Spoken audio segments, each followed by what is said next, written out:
yeah, stress balls do come in handy in the moving industry. And I'm sure a lot of the folks that are listening or on the call right now, I'm sure there's a stress ball at somebody's desk, no doubt. Actually, Yeah, pop it in the chat. If you have a stress ball on your desk, I would love we to want to know. yeah, I we want to want see to know. pictures of Felicia them. wants to know, do you have the stress ball or not? Joe, do you have a Hey, stress so I have a stress ball. Let me Yeah. see your stress ball, Joe. Excellent. Ah! There it is. Oh Lord.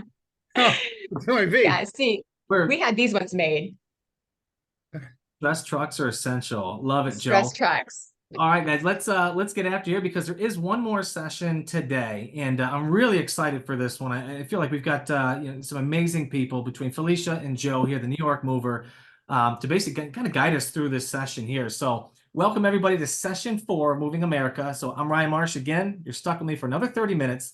Your moderator, and I'm super excited to introduce our panelists today as we dive into how do your customers want you to communicate with them so you can continue to deliver an amazing customer experience. And we've got some of the best here on it. So please welcome our panelists. We have Felicia Yu, the Northeast Director of Business Development for Bud Vanlines, and always brings such a major smile to the table. She's always smiling. I love it. And then we've got Joe Cerbone, Chief Executive Officer of the New York Mover. So I'll give you guys about 30, 40 seconds, if you don't mind, just a quick intro, and then we'll dive right into this. But we'll start off with you. Ladies first, Felicia. All right, thanks, Ryan. Thanks for having me here. Again, I really appreciate everything that Supermove is doing. So again, I'm Felicia Yu. I go by Fee. I come from my operational background. I was a truck driver. I still have my CDL. I've now been the Director of Business Development for the Northeast for about 13 months now. So happy to be here. Excellent. From truck driver to boardroom. We had a podcast on that a while ago. It's one amazing story that you have. So, Joe, how about you? Not as cool of a story as Felicia. That's pretty cool. Thanks. My name is Joseph Cerbone. I go by and I'm known in the tri-state area as a New York Mover. I own and operate the New York Mover Inc. I've been in the industry for 15 years. The New York Mover's been around for 4. And Ryan, it's great to be here with you again, and looking forward to it. No, I appreciate you taking the times out of you, both of you. Very, very busy days, very crazy schedule. So thank you, thank you, thank you. So let's switch the slide up and let's jump right into it because we've only got about 22 minutes to cover this here. And I think this is extremely important of basically how do your customers want you to communicate with them going forward here. So we get a quick slide change. Awesome. So let's jump right into it, guys here. So the results are in, and the digital customer experience is absolutely critical. So if you look at here, you got over 70% of Americans who are planning to move within the next 2 years said that a seamless digital customer experience is important to them when they are hiring a moving company.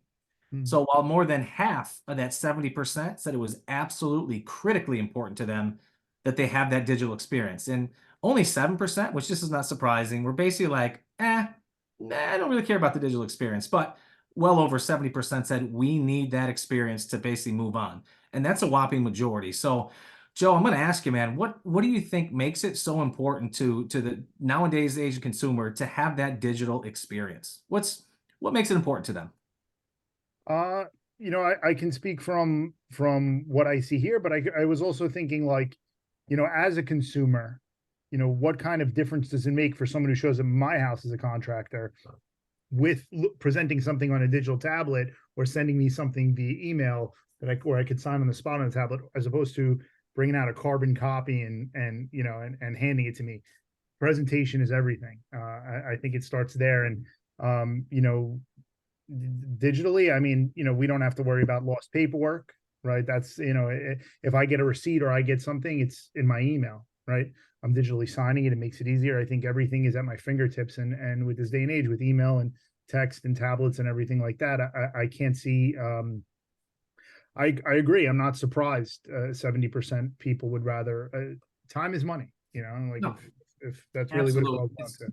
If you just look at all of your experience, again, to kind of take the moving hat off, take yourself outside of the moving company, look at the services that you purchase, or look at the goods that you buy, or other people that are servicing you as a whole.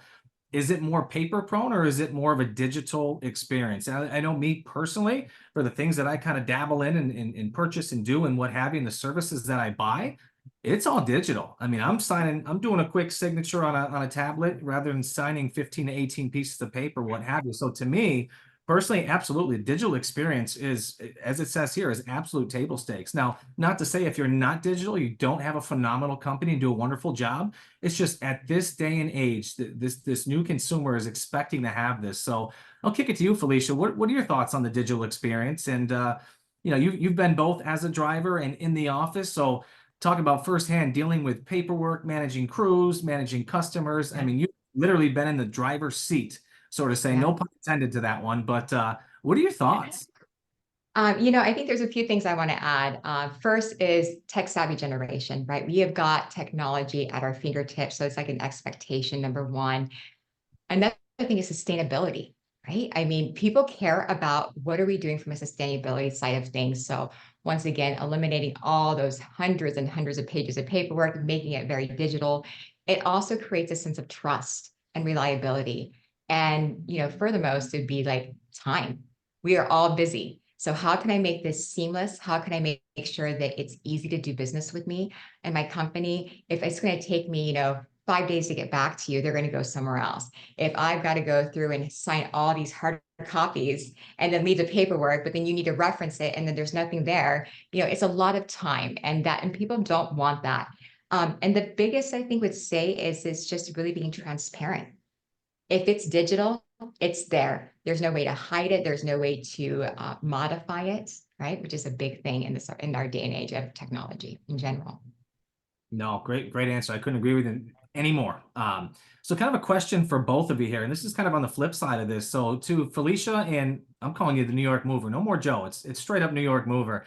I love it. Are there any bad experiences that you've seen, heard of, or even been a part of yourself that helps you understand why customers expect that digital experience? And I think you kind of touched on it a little bit in the previous question, Felicia, but would love to kind of dive a little bit deeper into that with you, Joe, or New York Mover, and Felicia as well. Oh, ladies first, if you have All right. Yeah, no, I'll go ahead and go. So I'll share two experiences with you. One, when I was on the road, there happened to be a customer that has, all these things, which is great, but wanted things very much itemized. And as we all know, there is a thing called the ELD. So there's time ticking. And it's important for me to always be in front of my clients, my customers in a timely fashion. I couldn't necessarily pull over. It would have been so much easier if I could have just pulled over and, been able to go through all my paperwork and been able to handle it. But instead, it was whatever I'd sent her, which she was accessing. So it created a lot of mistrust, first of all, right? I'd be very transparent. And it took me a while to gain her trust back. I had to take some time just because I didn't have everything at my fingertips when I needed it. And then on this side of the world, it is a matter of, I'm on my way up to Connecticut and I'm dealing with an account and they want, I've got all the paperwork on the side of my car, like in my passenger seat. And they want to talk about all the details of this move. And I want to give them the exact information that they need. Because of time, I'm still driving. I have somewhere to be. There's no way I can pull over. And that was just a really bad experience. It caused a speeding ticket. So that was not good. Yeah, That's all I got for you. You play with paperwork when you're driving down the road. No, never, ever. Not very safe there. But Joe, how about you? one comes to mind that happens often. We have an interline agreement with a long distance carrier that'll often work for us exclusively when we have enough shipments going in one direction and we need the additional help. And what happens there when they're not used to what we currently do digitally? What happens is they get there to sign a credit card authorization form from a customer, and they're grabbing the inventory sheet or they're grabbing the back of a blank piece of paper and they're handwriting it. And that doesn't happen all the time. If you're lucky and you prepare, you send them with a stack of paperwork. But now you have a guy that's driving to Florida or driving down south and making stops along the way and has folders and paperwork and has to keep it all organized. And I mean, Felicia, I'm sure you've had your fair share of experience with it.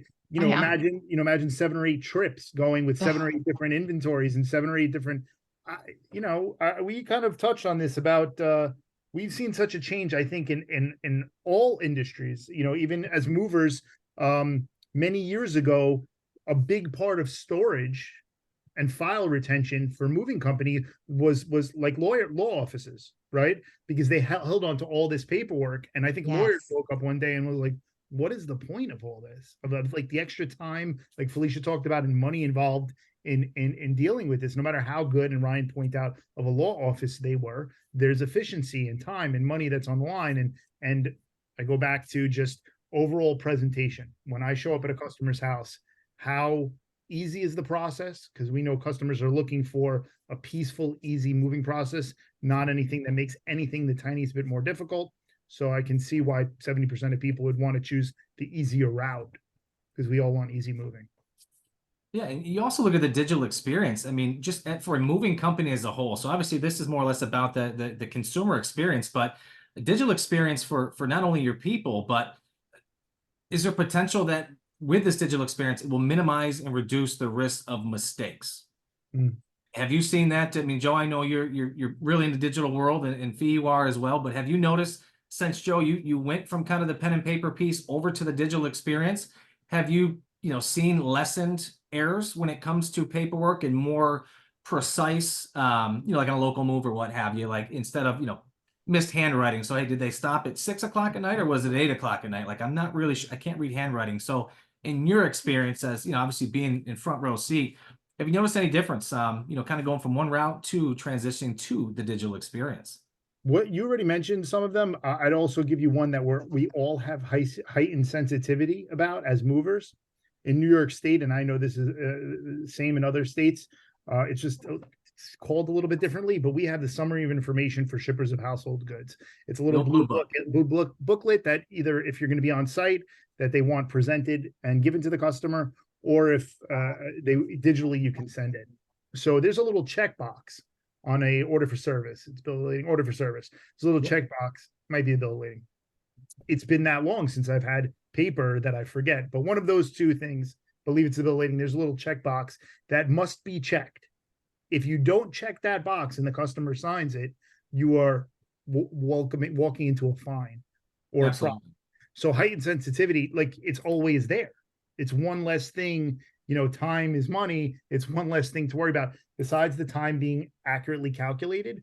I mean, the beauty of having a customer sign the start time on a tablet, having the customer sign the finish time on a tablet, and then it calculating it for you, right? Without having to break out a calculator and make sure it's accurate with a breakdown for the customer handed to them is, it explains itself, I think. No, absolutely. Yeah. And being able to provide I'm sorry, Fee, but being able to provide that digital experience to your crew too, to your driver, right? He's already got the ability. He's got to manage the crew. He's got to manage the truck. He's got to manage the customer. So anything that we can kind of take off their plates, to me, we can provide that digital experience to our consumer, which is number one, but also have that same experience internally. I just feel like it'd be easier to retain employees. It'd be easier to retain drivers because you're not having to deal and juggle, and half the time you felt like you were a circus clown out there, so here and there. But Fee, sorry to cut you off. And last No, statement, that's okay. we'll cut it over to the next topic here.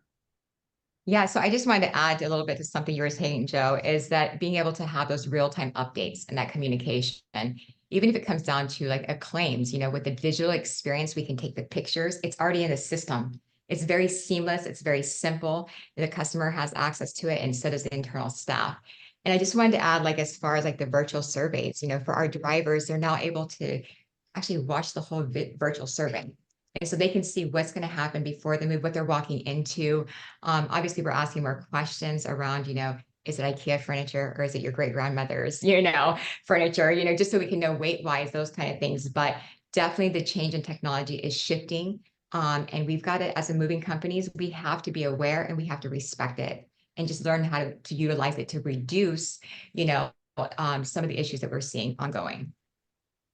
Ryan, may I one thing I thought about, we took the digital experience of the software we're using to the next level. Because Felicia had mentioned pictures. So we actually made a little adjustment where we now can do pre-trip and post-trip inspections when we open the software. Yes. Yes. That was for me a game changer because now DOT back to heightened sensitivity, but before the guys even start the day, and Felicia, going through I do. a checklist, right? And having to log your mileage and stuff like that. So you could put the start, you could put the mileage at the start, take a picture of the front of the truck, the cab, the box, the back, the front, check off if all the different things are working or if there's anything that needs to be fixed. And you have pictures, right, of all four sides of the truck, inside and front, which was also a money saver for someone in, Yes. in a administrative position, because damages, you're protect, somebody brings back a damage on the truck, you know where that damage came from and where it happened. And we do a post-trip inspection where we take pictures around it. The process maybe takes 5 minutes at most in the morning, and in the end of the day, digitally, no more paperwork. No, Joe, you made an amazing point. I mean, obviously, safety is absolutely critical. I mean, you can do all the moves in the world, but just that one hiccup, that one mishap of not doing that pre-trip. I mean, obviously, you're not going to only have a disgruntled customer, but you could potentially upset your entire organization to the point if there's an accident or what have you. So, I love for the folks that are on, pop in the chat. Are you doing basically what kind of Joe, the New York mover, said? Do you have some sort of not to say pre-trip ritual, but obviously everybody should be doing pre-trips, right? But are you, digitizing that experience for your crews as well? I love to hear that in the chat box as we move on to the next slide here. And this one's going to be interesting, right? So we just spent about 7 minutes talking about, that kind of digitizing the experience, but yet customers still want to call you, right? So, and this makes perfect sense. Like, am I surprised? Absolutely not. So if you think, we as moving companies, again, I know I've mentioned Amazon a few times here, but we are not Amazon when it comes to the consumer purchasing our services, right? So consumers, when it comes to moving, still want that human element and touch along with it, Fee, and there's nobody that does it better than you.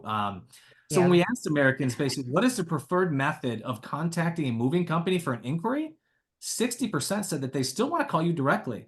So yes, they want this digital piece and digital age, but yet they still want that human contact, which that's what moving's all about. And that's what got me in the industry 13 plus years ago. And that's what continually keeps me in the industry, is just how awesome movers are and the people that we do move. So obviously 60% want us to, as you can see here, make the call. They want to call into you, followed up by online booking forms and email.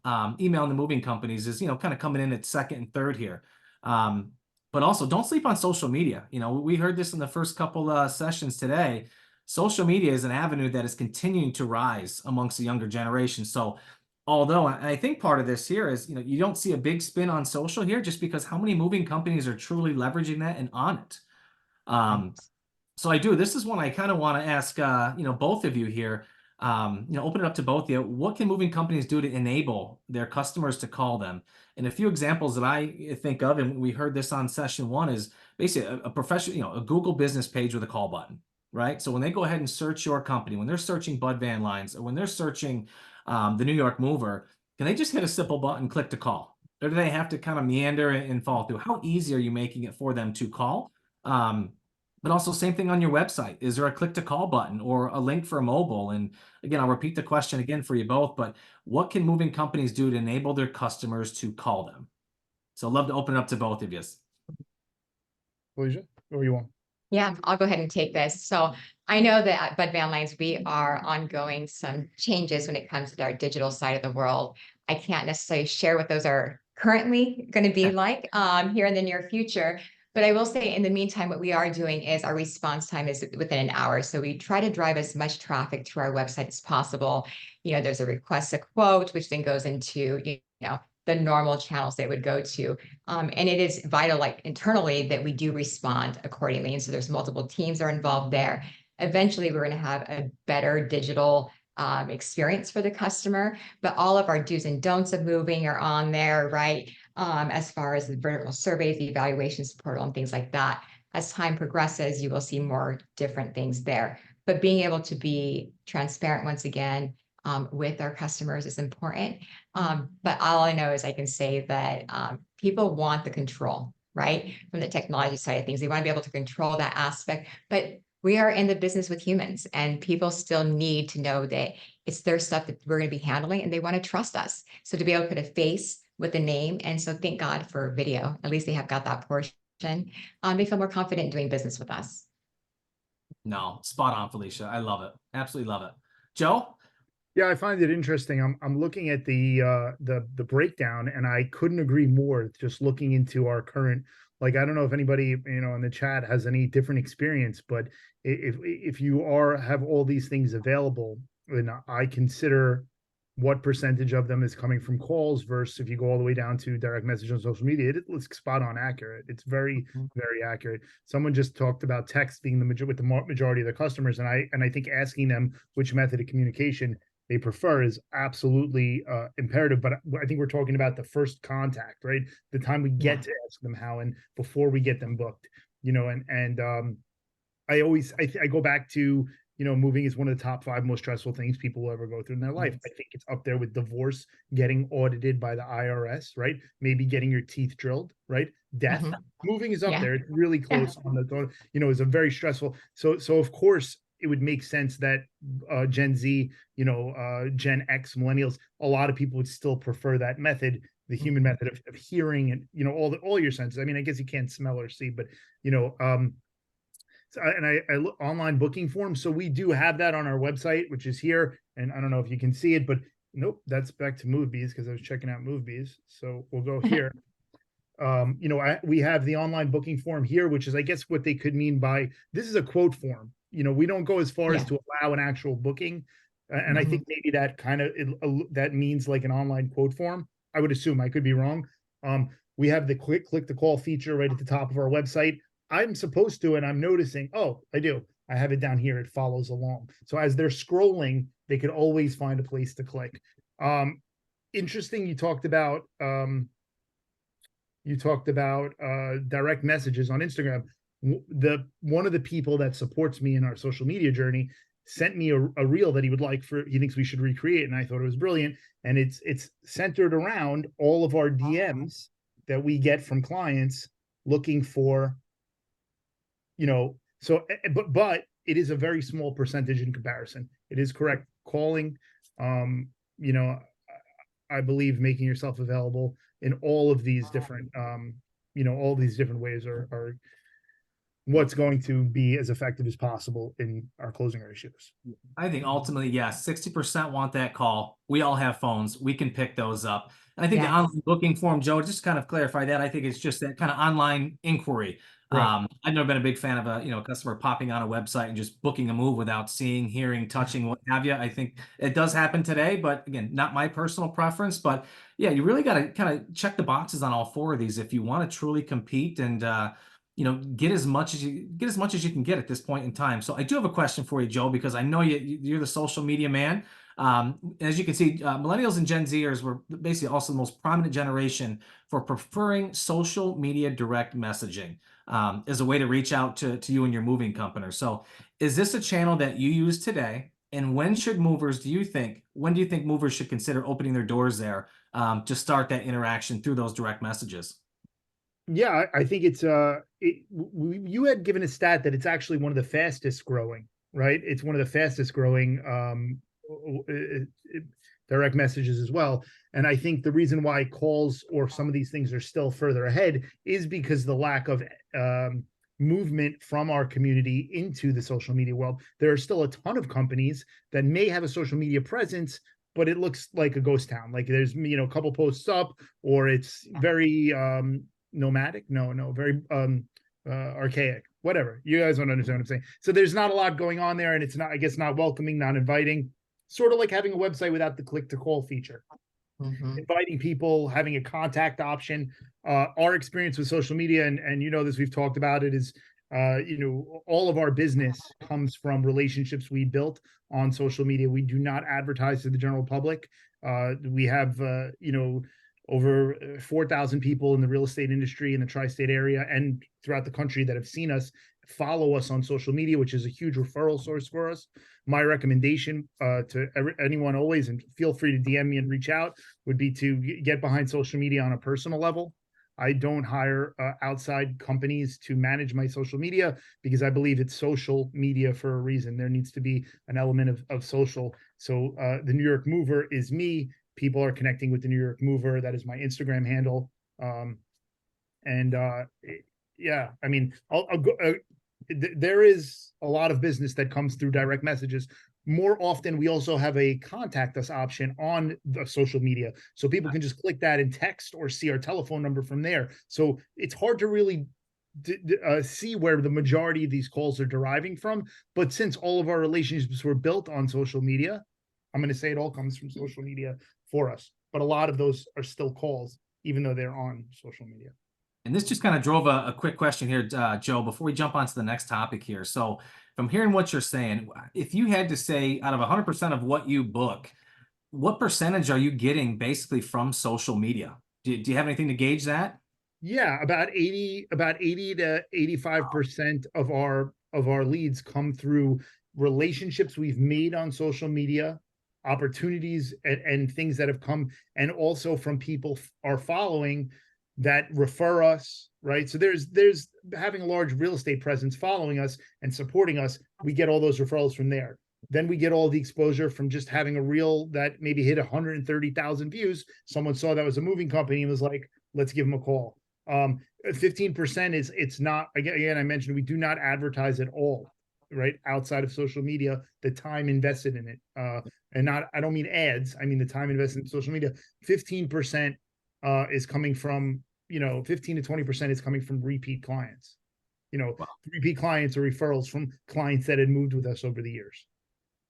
That is awesome. So this actually is going to kind of tie into where we're headed next. So we've got the channels. We know that the consumer is going to be reaching out in multiple different facets here. So next slide, if you don't mind there. So response time matters, right? Speed to lead is, as I would call it. So when we asked Americans who are planning to move how quickly they expect a response to their inquiry, the number one answer was within 1 hour. So the sooner you get back to the customer, as we all know, the more likely you are to book that job. I know many sales reports claim that 5-minute golden rule, which me personally, I was all about that. If a lead came over, I wanted to be in contact with them immediately. I wouldn't wait an hour. I wouldn't wait a day. It was immediately. So again, it all ties back into speed to lead. So I want to ask you, Felicia, how can people implement strategies today to ensure that they respond fast? Or what are some nuggets or things that you do? Because obviously you're a very busy person. You are all over the road, but you are always on top of any potential lead that you have. So how are you handling it? What are you doing? Is there any tidbits or trinkets or something like that that you can kind of give to the audience here of how you do it and how you do it so well? Yeah, absolutely. Thanks, Ryan. So one of the things for myself is, as Ryan said, is I'm always on the go. I'm all over the place. If a lead comes in, I utilize my phone. I have got a list of just responses that I've already created that I can access as a quick response to them. I don't want to call them immediately, but I want to respond to them with a text, whether it's a text or an email. And I'm going to ask them, when is a good time? I will follow up with you by end of day today. And then that's how I just make sure I'm in front of them. I would say that that's my biggest golden nugget, is being able to have some text ready messages, some email ready messages that you can respond back, and then follow up with a call. Then from there, right, it's going to be another touch point to schedule and getting in front of them. That's my biggest takeaway. I will say that for my side of the business, we are a larger corporation. We've got some different type of relationships out there. So for us, it's a matter of, we've got not only to touch the lead, we've got to touch the accounts, depending on where it's coming from. But communication, being in front of them, being able to be responsive is so important, because that builds trust. And I'd rather get in front of you, and I'd rather you know me and not need me than need me and not know me is my thing. That is awesome. Joe, anything to add to that? No, I think the sales school that I came from is the same thing. If get Speed to to it lead.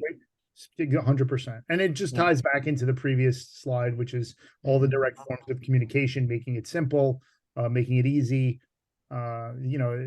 The harder a client has to work, the more likely they are to bounce. Same thing on a website. Bounce rates are based on how user-friendly your website is. And I think it's directly tied into, calls as well. Your bounce rate for your calls or your bounce rate for your leads are directly tied into how easy it is for your clients to get a hold of you. And that ties into returning the call in a very quick time.